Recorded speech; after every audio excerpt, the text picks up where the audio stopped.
Tehran. 18 million people. One of the most seismically active cities on Earth, sitting on fault lines that could unleash catastrophe at any moment. The capital of a civilization that invented empire, that gave the world algebra, chess, and the first declaration of human rights. A city burned to ash, abandoned to desert winds, conquered by Mongols, reshaped by kings, and electrified by revolution. And yet, here it stands, sprawling across the southern slopes of the Alborz Mountains, restless and impossible to kill. Using advanced AI reconstruction of centuries of manuscripts and archaeological records, we can watch exactly how it happened. This is the entire history of Tehran. Before there was a city, there was silence. The vast Iranian plateau, framed to the north by the snow-capped Alborz range, stretched in every direction. The land was semi-arid, wind-scoured, cut by seasonal rivers that flooded in spring and vanished by summer. But at the base of the mountains, snowmelt filtered through volcanic rock for centuries, emerging as natural springs. Where water appeared in this landscape, life followed immediately. Archaeological evidence from the region of Rey, just south of modern Tehran, places permanent human settlement here as far back as 6,000 years before the Common Era. The earliest inhabitants understood something fundamental. In a landscape this harsh, water was civilization itself. Rey, known in ancient texts as Reggae, grew into one of the great cities of the ancient world. By the 7th century BCE, under the Median Empire, mud brick walls rose above the plain and markets hummed at the intersection of east-west trade routes. When the Achaemenid kings arrived, Darius the Great administered vast territories through cities like Rey. Caravans carrying silk, lapis lazuli, and gold moved through its bazaars along the royal road, connecting Sardis to Susa. When Alexander of Macedon swept east in 330 BCE, his armies passed through this region. But Persian civilization bent without breaking. The Parthians and later the Sassanid Empire kept this region central to Persian life. Rey's Zoroastrian fire temples burned continuously. Its astronomers tracked the stars. The place that would become Tehran was already sitting at the crossroads of something enormous.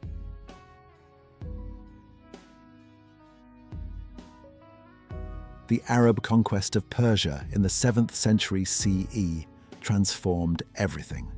The armies from the Arabian Peninsula carried not just weapons, but an entirely new cultural framework. Zoroastrian temples were converted or demolished. Arabic became the language of administration and prayer. But Persia was not erased. The Persian language survived, adapted, and re-emerged as one of the great literary languages of the Islamic world.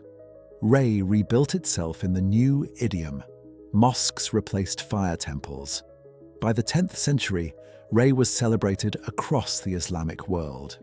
The physician Avicenna worked in this region.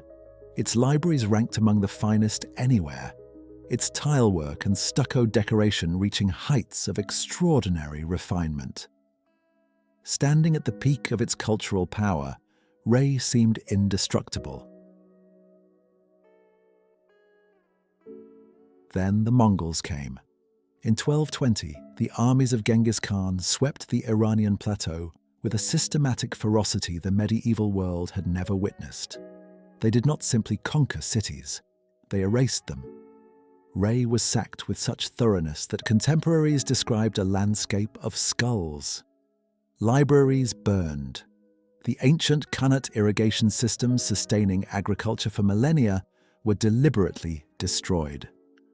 The historian Ibn al-Athir, witnessing the aftermath, wrote that he struggled to find words for what had occurred. Rey, a jewel of Islamic civilization, was reduced to rubble and silence. It never fully recovered. In the ruins, a small village north of Rey began to quietly exist. Medieval geographers mentioned it almost as an afterthought: Tehran. The name appears in sources from the 11th century, a modest settlement whose inhabitants built their homes semi-underground, a practical adaptation to extreme heat and cold. After the Mongol destruction of Rey, Tehran absorbed some of its survivors. It was not a city, it was a refuge. For centuries it remained small while Persia rebuilt itself elsewhere. Isfahan, Tabriz and Shiraz rose to imperial prominence under the Safavid dynasty, which unified Persia under Shia Islam in the 16th century. Tehran was a way station occasionally mentioned in royal records, never considered significant. What changed Tehran's fate was geography and catastrophe arriving together. In 1722, Afghan invaders sacked Isfahan, ending Safavid power. Decades of violent instability followed.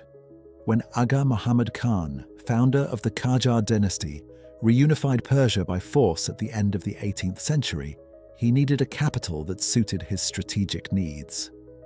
Isfahan carried the memory of defeated enemies. Tabriz sat dangerously close to Russian and Ottoman borders.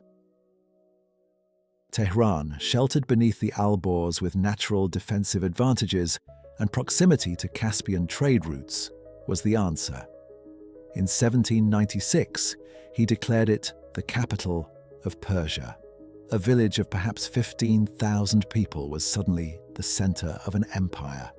The Qajars built a city in a hurry. Thick mud brick walls, elaborate tilework facades, and columned reception halls in Persian classical style rose across the new capital. The Gulistan Palace complex became the ceremonial heart, its mirrorwork halls and geometrically precise gardens, a statement of royal legitimacy. The bazaar expanded rapidly, its covered brick arcades stretching south from the palace district, becoming the commercial and social spine of the growing city. Tehran, in the early 19th century, held perhaps 50,000 people. Its streets unpaved, its neighborhoods defined by the ancient qanats, still delivering mountain water from the Alborz. The 19th century then brought Tehran into violent contact with modernity. The Qajar Shahs found themselves trapped between Russian expansion from the north and British imperial pressure from the south. Territories were ceded, concessions were granted and lost. The constitutional revolution of 1906 shook the entire social order as merchants, clerics, and intellectuals demanded a parliament and constitution to limit royal power.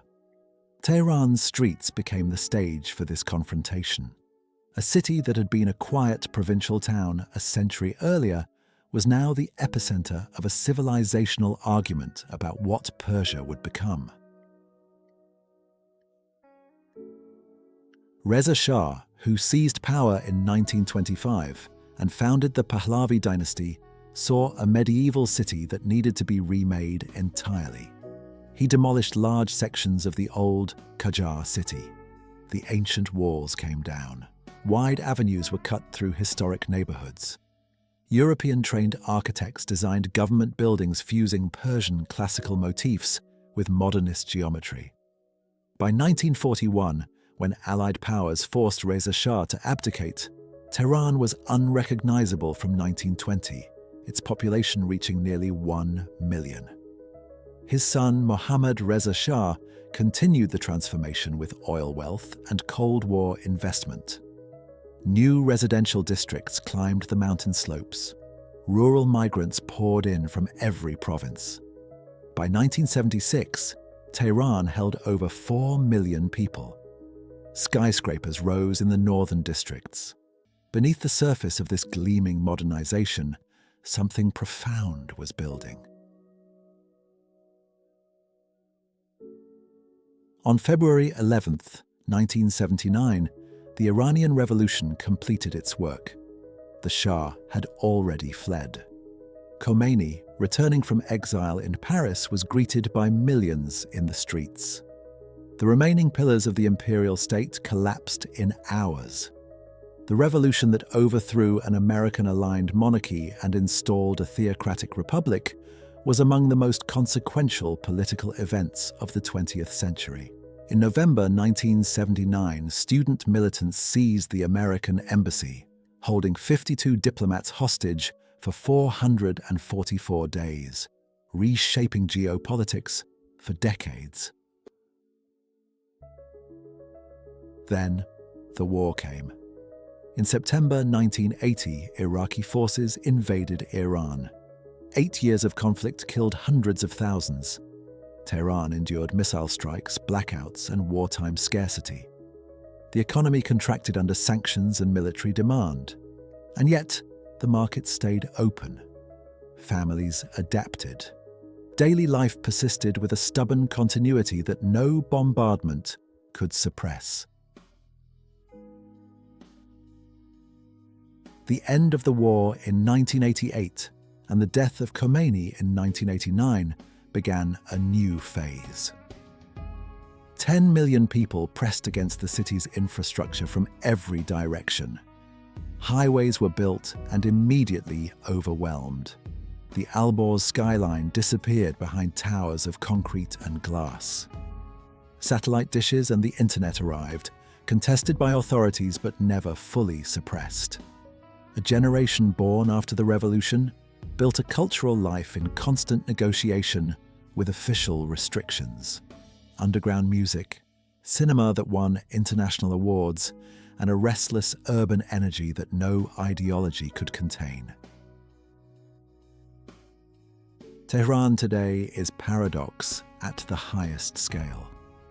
18 million people moving through air thick with exhaust, beneath skies that on bad days hide the Alborz entirely, while on clear winter mornings, the mountain reveals itself in such perfect snow-lit detail that the city seems to exist at its feet as an act of geological permission. 8,000 years of continuous human presence on this plateau, a village that became a capital by accident and refused to stop growing. Qajar palace walls stand beside brutalist ministry buildings, which stand beside glass towers, which stand beside bizarre arcades selling saffron and rosewater, since before any of the dynasties that built this place were born. Invasion, revolution, war, and sanctions. Every generation, something tried to finish this city. None of it worked. Tehran does not survive in spite of its contradictions. It survives because of them.